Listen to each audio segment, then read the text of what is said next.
Our Pinpoint weather team coverage continues tonight. When the temperature drops, you're instantly reminded to put hats and gloves on as soon as you step outside. But it's easier to forget to protect your car, too. Tonight, we've got some tips on how to ride responsibly in the bitter cold. From the Providence Mobile Newsroom, Eyewitness News reporter Andrew Adamson is in the capital city. When it's this bitterly cold out, the last thing you want to do is worry about if your car's going to start. So to get some advice for you, we headed over to AAA to find out how to make sure your car is good to go, no matter how low the temperature is.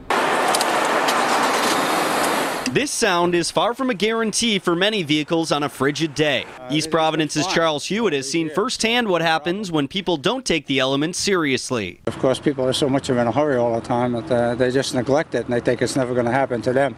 But car troubles can happen to anyone if you're not careful in the cold. AAA Southern New England's Lloyd Albert says it all comes down to common sense. Being prepared, so getting your car maintained properly is probably the biggest thing you can do. Even if you've had a recent checkup, there's other ways you can personally protect your vehicle. Topping off the fluid levels is important, making sure your battery is working right, fill your gas tank up over half, it reduces the condensation. When you do go out to start your engine, the general thinking is to let your car warm up for a while, but Albert says that's not the case. You needn't run the car for 5 or 6, 7 minutes, you're wasting gas basically. Start the car up, wait 30 seconds or so. When you leave your driveway, leave slowly for the first 4 or 5 miles as if you're driving a new car. Follow these tips and Albert says you'll reduce your chances of being left out in the cold. And if you do run into car troubles, you are not the only one. AAA tells us that 2 to 3 times as many people call for car service on days like this that are bitterly cold as opposed to regular days. With the Providence Mobile Newsroom,